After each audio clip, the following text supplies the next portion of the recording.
A unas horas del debut del Rayo Vallecano en la previa de la Conference League, no se me ocurre nada mejor que ponernos a hablar de lo que puede ser esta temporada tan ilusionante para el barrio de Vallecas.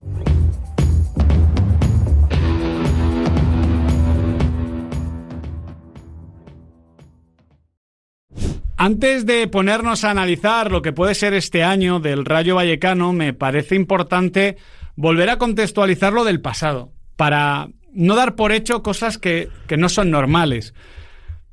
Tengo la tentación de llamar milagro a lo que hizo el Rayo Vallecano el año pasado, sí, pero en cierta medida sería faltarle el respeto a el trabajo de grandes profesionales. Pocos, pero grandes profesionales.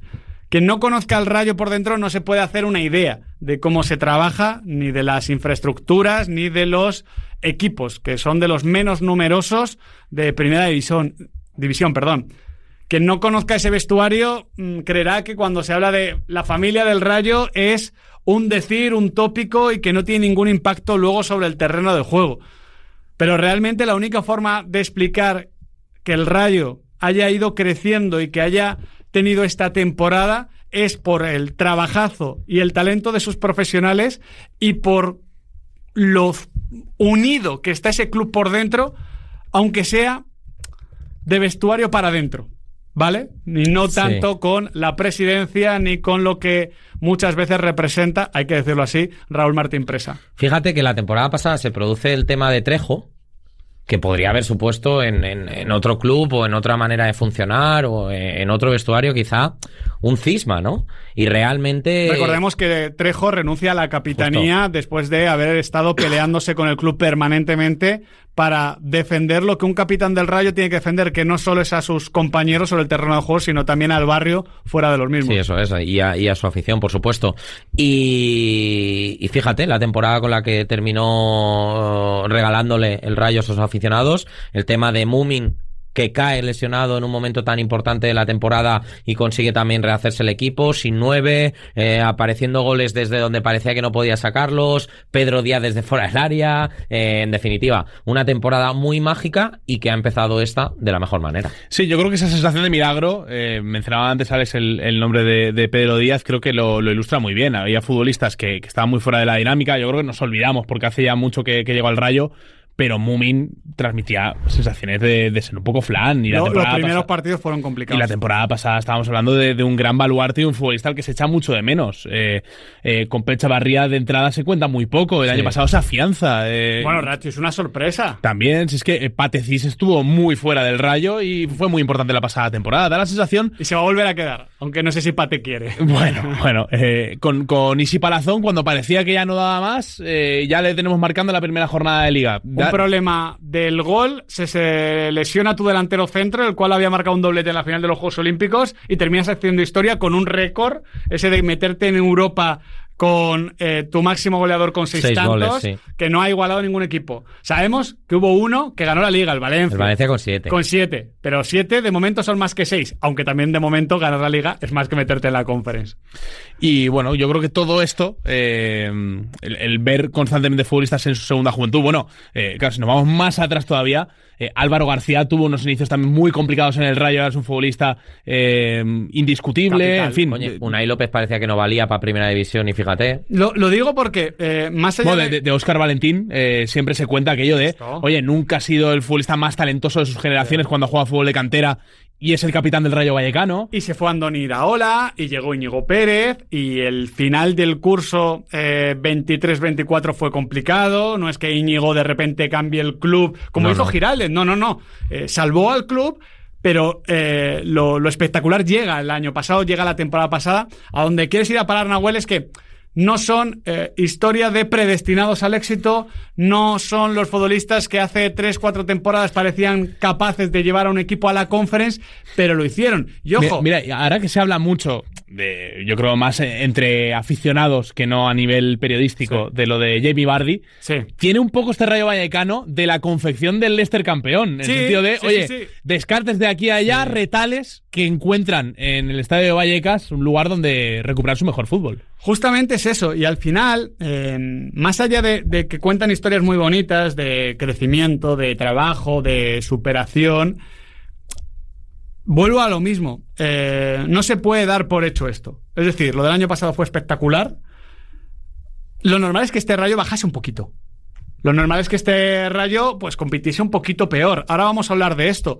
Pero me parece importante poner eso sobre la mesa porque se valora tan poquito lo que se consigue. El otro día leía una historia en Twitter que me parecía muy interesante y habla mucho de los tiempos que vivimos, que contaba un chico su historia de lo poco que disfrutaba de lo logrado después de haber perseguido mucho ese logro. Es decir, trabajas mucho durante un tiempo, lo logras y luego sientes una sensación de vacío muy difícilmente descriptible. Yo os cuento mi experiencia. Creo que más que disfrutar de lo que consigues, tienes que disfrutar del camino hacia lo que consigues, porque eso es lo que te mantiene satisfecho el día a día. Pero más allá de eso, creo que también hay que darle una perspectiva cuando logras eso que tanto has deseado para no sentir que has estado persiguiendo la nada. Y me vuelvo a explicar. Equipos que están entre la 10ª y la 14ª posición no valoran la estabilidad. Esa estabilidad, esa posición que valoraban tantísimo cuando subían y bajaban de primera división, ya no la valoran y quieren más. Y está bien la ambición, está bien, pero cuidado, no perdamos el oremos, no perdamos el sentido de lo que somos y de lo que hacemos, porque entonces en cualquier momento se puede romper y como has perdido el sentido de lo que eres y de lo que te ha llevado aquí, ya no sabes a lo que agarrarte. Entonces, quería empezar contando esto un poquito y empezando por lo que fue el año del Rayo para que tampoco se nos vaya a la cabeza con lo que podemos exigir y con la vara de medir que podemos utilizar para el Rayo 25-26. Dicho esto, todo esto trasladado a lo táctico, para mí la fórmula del Rayo Vallecano el año pasado estuvo muy clara. Es un equipo que juega muy junto en defensa y en ataque, Alex, que es tremendamente solidario. No tiene, y esto me parece tremendamente elogiable, ningún defecto táctico marcado. Que sí, no es el equipo con un gran goleador, ya lo sabemos, pero eso no es un defecto táctico, no es un defecto de juego, es una carencia individual. Sí. Pero no va corto de gol, por ejemplo. Entonces, es un equipo muy redondo, es un equipo muy juntito, muy solidario, donde el talento individual que tiene diferente está optimizado, caso de Rachu, por ejemplo, y que mantiene además la misma concentración durante todo el partido. Creo que se habla poco cuando se habla de jugadores, de equipos, del concepto concentración, y el Rayo Vallecano lo lleva a Europa.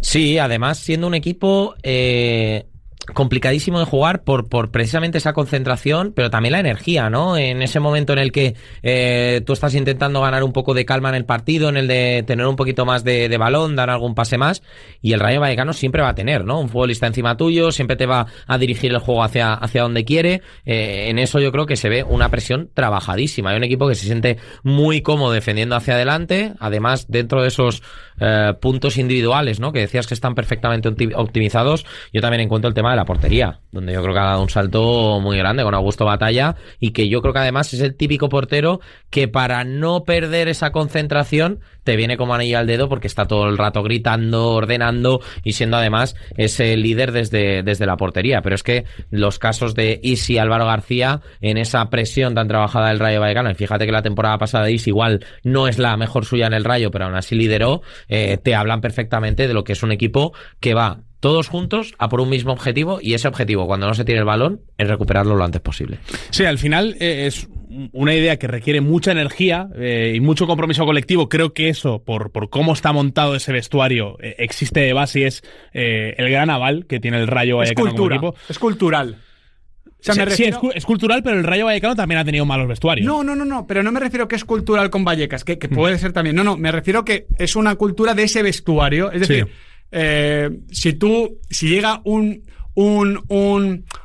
futbolista que no tiene esa cultura, o se separa por completo, y hemos tenido casos, yo no sé si es exactamente solo de James, pero podría ser, o se integra. Es decir, creo en los vestuarios sanos y creo en los vestuarios enfermos, que explican mucho. Creo que el del Manchester United es una de las razones. Llegas al Manchester United, ves una cultura de club deshecha, sin ese tono competitivo, sin ese hambre, al final es una cuestión de ejemplo. Si tú entras en un grupo que ves que funciona de esta manera, con estas normas, con esta energía, con esta concentración, no te puedes hacer aquí el divo y hacer lo que te dé la gana. Hay maneras de entrar, como Falcao. Quedas expuesto. Claro, sí. Y si llegas a un grupo y es carnaval aquello, dices, bueno, pues ya está, pues yo uno más.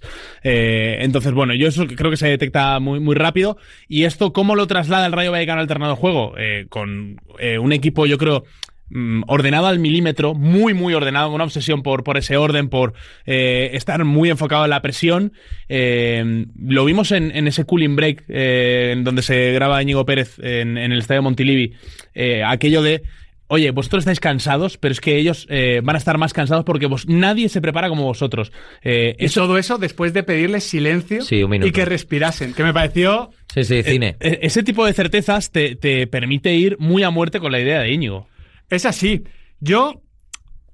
A ver, igual he empezado un poco bajona con esto de: es muy complicado repetir, es una hazaña, pero me parece de verdad importante situar esas cosas. Sí. Y, a su vez, me permiten explicar por qué yo le meto en equipo de excepción de la Liga. Creo que encaja, todo esto que hemos comentado encaja difícilmente con estar en 3 competiciones. Porque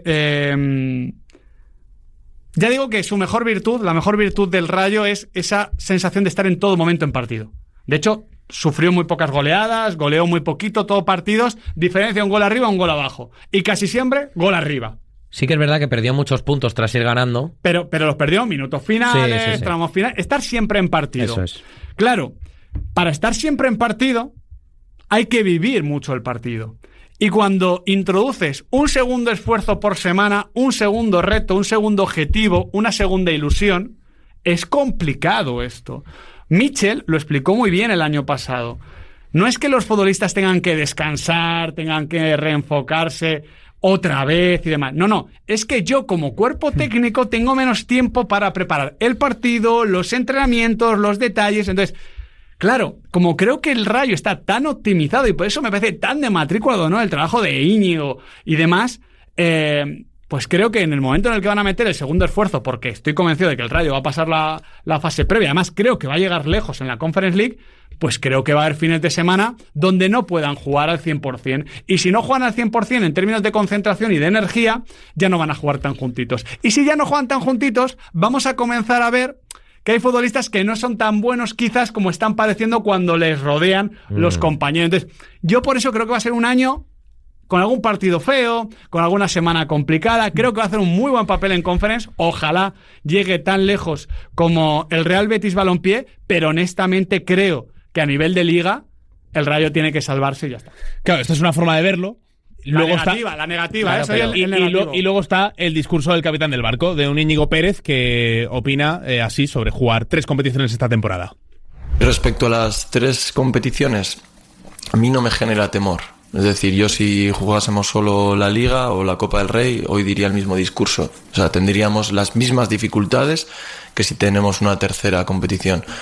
Esto de lo importante es la Liga y los jueves vamos viajando por Europa para tener fotografías en los estadios y vivir algo que no hemos vivido, yo no creo en eso. Yo creo que el jueves, si tú ganas, psíquicamente lo que genera una victoria para la preparación del partido siguiente es muy importante y te ayuda ya a estar cerca de la preparación, de la victoria. Fíjate, Miguel, que yo estoy muy de acuerdo con lo que exponías tú.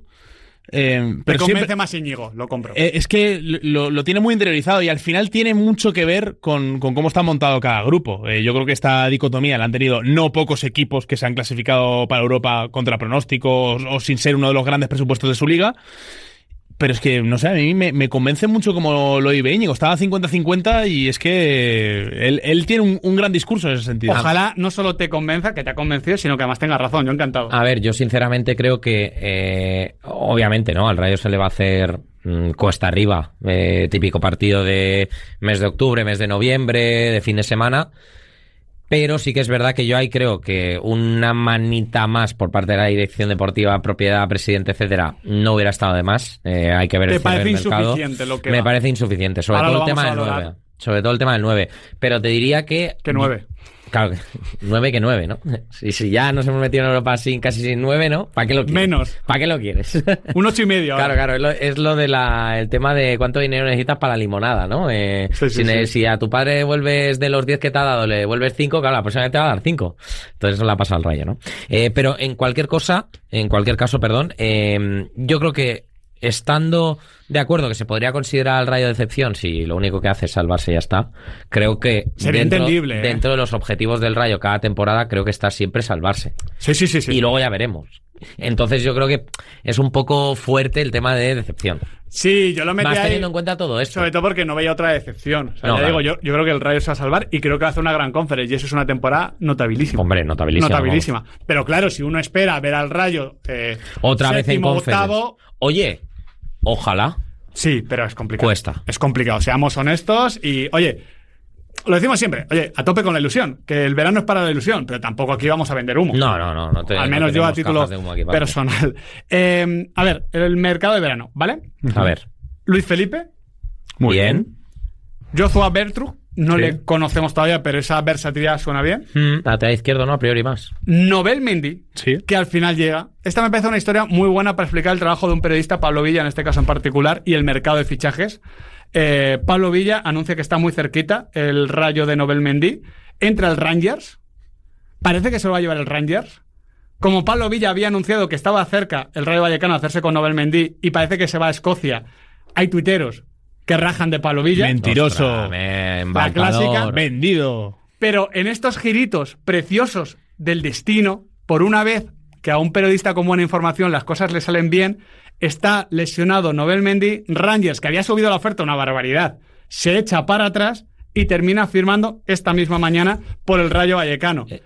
Me parece fantástico por cómo explica que el mercado va cambiando permanentemente y por eso tenemos que tener cuidado con el lenguaje, eso sí que es nuestra responsabilidad como Tal periodistas. Pero luego, para terminar, me parece una fantástica noticia porque creo que Nobel Mendy es un central que puede encajar muy bien en el Rayo Vallecano y creo que es un gran fichaje. ¿Sabemos si igual Pablo Villa conocía el domicilio de Nobel Mendy y una zancadilla ahí? Oye, un golpecito ahí en la rodilla. En la guerra y en el amor todo vale. Claro, y en el mercado de traspasos más. Sí. El Nobel Mendy, que también estuvo cerca del PSV. Sí. Que en teoría iba a ser Nobel Mendy y no Yarek, o los dos, y al final Es que es un no. jugador tiene un físico Joder, importante. ¿qué partido fue el de la conferencia? De la Fiore, ¿no? De la Fiore, Fiore, ¿no? cuando sale. Que estuvo espectacular. La Fiore fuera, diría. Sí, sí, el partido la Artemio prórroga, Franchi. ¿no? La prórroga. Con estos tres, ¿qué os parece? Porque yo creo que la defensa era lo que menos tenía que tocar, porque sí, Yo no estoy de acuerdo. yo creo que tenía que Tema fichar de Mumin. un tercer central tenía que fichar, Sí. sí, porque además Aridane se ha ido y no estaba Bueno, a nivel. y vimos el otro día un ratito a Pelayo y Pelayo Claro, creo que no está al nivel. Pero los laterales bien, ¿no? O sea, quiero decir, era fichar un central, un tercer central, segundo tercer central, que es Luis Felipe, y otro, para mí el Pep Chavarría, no Ratiu, sí, pero Ratiu yo- y Bayou y Yo creo que Pacha. Bayou acaba bien la temporada del año pasado, pero no es una gran temporada. Yo con el Pacha tengo muchas dudas, a pesar de que ha hecho buena pretemporada. Yo creo que el equipo tiene que fichar ahí, además también por rejuvenecer el equipo, que al final estamos hablando de un equipo con una media de edad bastante elevada, y eso que han ido entrando futbolistas como Pedro Díaz, por ejemplo, que te bajan un poquito esa media. A ver, a mí sinceramente me siguen faltando cosas. O sea, yo entiendo que ese equipo necesita algo más arriba. Sí, pero estamos con la defensa. Ahora, Es que recuerdo el Rayo Alavés, que se queda el Rayo con uno menos por expulsión Sí. de Mumin, Sí. y quien acaba jugando de central es Óscar Valentín, porque Valentín, no se confiaba en Aridane en ¿Y ese cómo momento. quedó? Aridane que no continúa. ¿Y cómo quedó el partido? No, ganó el Rayo. Es que No, estoy de acuerdo contigo. aquel posiblemente fue el peor partido del Alavés de Luis García Plaza. Sí. Entonces yo creo que faltaban elementos, sobre todo pensando en meter una competición más para tenerle confianza. A mí ahí. en la defensa, o sea, creo que el trabajo en la defensa está muy bien hecho. Lateral derecho, cuidado. Si termina saliendo, Rachu. Si Que- termina que saliendo está Rachu, jugando- es por la cláusula y eso le da un espacio al Rayo. El Rayo no está teniendo problemas de inscripción. No, eso no. Que Rayo está jugando muchos partidos por delante también. Sí, Eso hay sí. que tenerlo en cuenta. Muchas veces ese cambio en el 60 entra Bayou y adelanta la posición Ratiu. Tenemos el centro del campo, Gerard Gumbau, a mí. Me parece típica contratación cercana, conoces, tal. que ya la has claro. tenido. Pero aquí sí que yo esperaba algo más. ¿Algún nombre así que quizás se te hubiera...? No lo sé. No. O sea, no me tendría que poner a pensar ahora. Pero sí que esperaba algún refuerzo más. Y en ataque ha llegado Fran Pérez. Creo que Fran Pérez tiene cositas para encajar en el Rayo. Sí. Porque lo mejor que tiene es algo que puede encajar con el Rayo, o sea, esa agresividad, esa verticalidad. Pero es un jugador también a veces muy inconcreto, muy de cabeza agacha y... Sí, que es fácil que te desesperes, ¿no? Y el estadio de Vallecas es más corto, o sea, bueno, en realidad no es más corto que el resto, pero lo parece, y para Fran Pérez... Claro, para Fran Pérez se puede hacer más, ¿no? Pero sí que es verdad que ese dinamismo, ¿no? Esa energía con la que sale a los partidos, que muchas veces dices, ostras, ha saltado el demonio de Tasmania, ¿no? Sí. A Mestalla, pues yo creo que se le puede sentar bien. Pero sí que es verdad que dentro de lo que tú te esperas que pudiera tener el Rayo, por ejemplo, el tema Juan Cruz, creo que es un futbolista mucho más productivo. Claro, porque ahora falta una pieza para el ataque. Pablo Villa nos comentó que es un atacante, lo cual no significa que sea un delantero centro. Si es atacante, para claro, tema de 9 puede no va a ser un jugador de la banda, ¿Un 10? o un 10, para que el punta siga siendo Jorge de Frutos, o pueda ser Álvaro. El caso es que no está Tiene que claro. volver Camello. No está claro que vaya a haber un delantero centro. Hombre, Juan Cruz me parece un fichajazo. Pero al mismo tiempo creo que el mercado, el Rayo, lo ha afrontado con la suficiente tranquilidad como para haber fichado un 9. Sí, un Kyle Larin. Sí, un Roberto Fernández, un... no sé... La cesión de Taillon, por ejemplo, que ahora está bastante es que, mira, cotizado. Igual no sale bien, pero un André Silva como ha hecho el Elche... No sé, sobre todo porque, mira, oye, ya estoy funcionando sin 9. ¿Me la puedo jugar? Un Salomón Rondón, no lo sé, pero algo que pudiese elevar el techo. Y es que no ha llegado nada. Y es verdad que tiene que volver Camello, que esperamos mucho el año pasado, se lesionó. Y que necesitas un 9 que trabaje una barbaridad. Jamie. Y no hay tantos, Vardy, ya. ¿Y si la sorpresa es Jamie Vardy? Es posible. ¿Tú crees que no hay ninguna posibilidad? Bueno, los equipos apuran hasta las últimas horas del mercado, porque igual Jamie Vardy dice, oye, a mí me convence más irme al Celtic, pero si el Celtic me dice que no... Parece que lo único que hay así más o menos serio para Vardy, que parecía que podía ser el Wrexham, el equipo de Gales que... Hablaban West Ham también, ¿no? Sí, es West Ham y Celtic. Celtic está Brendan Rodgers. ¿No habrás entendido mal y era West Ham en el Wrexham? No, porque lo del Wrexham era ya hace muchísimo tiempo, pero era a principio de... ¿Te acuerdas cuando celebramos el cumple de Adrián Blanco y Alejandra? Sí. Pues ese día salió el rumor que era el día que se confirmó el ascenso. Bueno, claro, porque igual no te acuerdas. Por lo que sea, nos has puesto en la actualidad de... Estuvimos comentándolo con Frank Guillén. Sí, por el mediodía. Bueno, por la tarde fue. Por la tarde, sí. Sí. Mi vida es muy complicada. Sí, lo sabéis. Lo sé. ¿Cómo sería vuestro 9? ¿Qué pediríais? O sea, dime 3 condiciones. Es que a mí el perfil Camello me gusta mucho. Es que creo que Camello con un poquito más distinto. Y algo más de remate de cabeza, si me apuras. Sí, quizá pues es una figura un poquito más rematadora, que igual no te dé tanto en el juego de espaldas, pero que a mí Roberto Fernández me encajaba tanto. Sí, Roberto molaría. Habría molado. Es un kamikaze en la presión, tiene ese remate de cabeza. A mí me sabe mal porque creo de verdad que con esa figura... Era para el Rayo que llegó a sonar Fran Navarro, porque creo que puede ser ese perfil de futbolista. No sé si ya no sé si es es que Fran Navarro ha sonado para muchos equipos. Pero ya no sé si es pajirritas o la realidad. O sea, ya son mundos que... ¿Y no se hubiera, un perfil Quique García?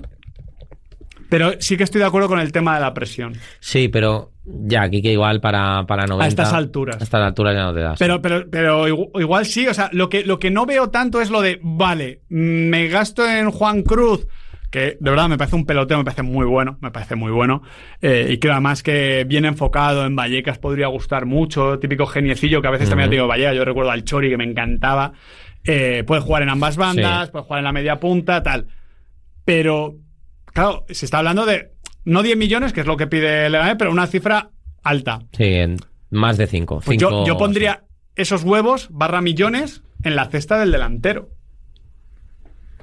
Pero es que, quiero decir, si a ti te funciona tener a Álvaro, tener a Isi, tener a Jorge de Frutos, irlos rotando, puntualmente poner a Randy Enteca, que no es un 9, pero que es el que más pinta de 9 tiene cuando lo ves salir del túnel de vestuarios...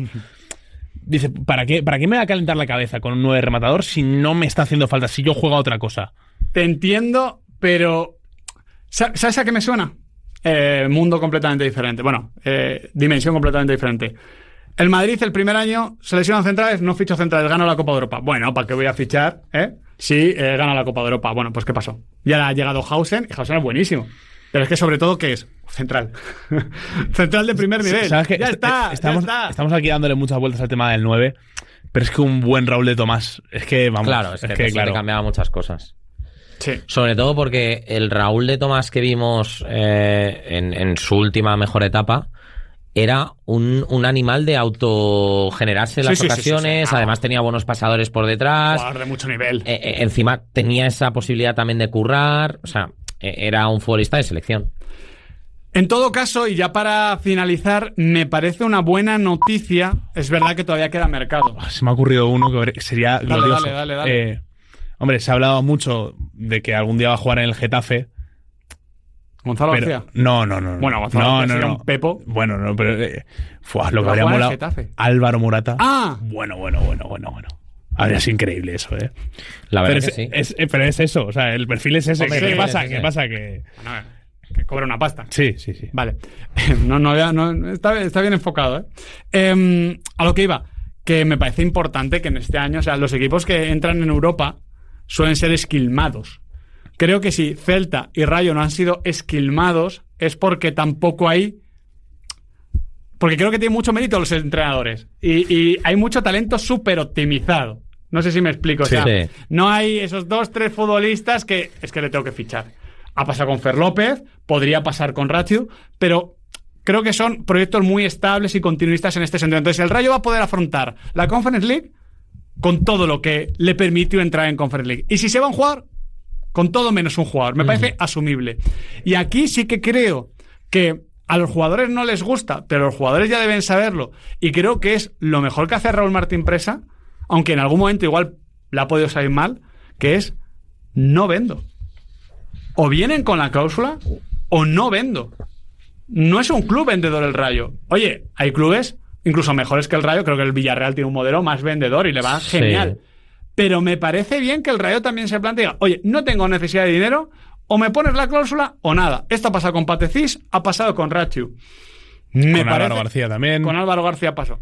Me parece fantástico. Está pasando con De Frutos también. Puede llegar a pasar con Batalla. Insisto que el jugador igual se cabrea y lo entiendo perfectamente. Y también hay que ver lo que han hablado uno con otro.